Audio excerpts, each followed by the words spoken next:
అయితే ఇక్కడ ఒక చిన్న అంశము ప్రభుత్వాన్ని మేము డిమాండ్ చేయదలుచుకున్నాం. ఇవాళ మీరు ఒప్పుకున్నారు ల్యాండ్ ఓనర్స్ వాళ్ళు అని చెప్పి. ల్యాండ్ ఓనర్స్ని మీ అంతటా మీరే బయటపడేసి, అది ఎవరో కాదు పోలీస్ కమిషనరే ట్వీట్ చేసి.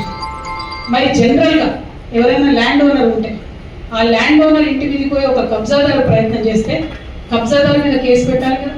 మరి అదేవిధంగా ఇవాళ ఎవరైతే కలెక్టర్ కావచ్చు, ఇంకోరు కావచ్చు అధికారులు పేద ప్రజల ఇంటి మీదకి పోయినరో వాళ్ళ మీద కేసులు పెట్టండి.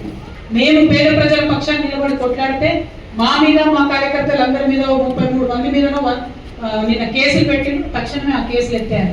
సరే, నా మీద విశాఖన్ గారి మీద ఎత్తేపోయినా మా కార్యకర్తలందరి మీద మాత్రం కేసులు ఖచ్చితంగా ఎత్తాయాలని చెప్పి నేను ప్రభుత్వాన్ని డిమాండ్ చేస్తున్నాను. తప్పు మీది ఒప్పుకుంటున్నారు మీరు, మీ పోలీస్ శాఖ వారే డైరెక్ట్గా ట్వీట్ చేసిండ్రు అంటే అఫీషియల్గా మీరు ల్యాండ్ ఓనర్స్ వాళ్ళు అని చెప్తున్నారు. మరి వాళ్ళ పక్షం నిలబడి పోరాటం చేసిన మా కార్యకర్తల మీద కేసులు ఎందుకు, ఆ బాధితుల మీద కేసులు ఎందుకు?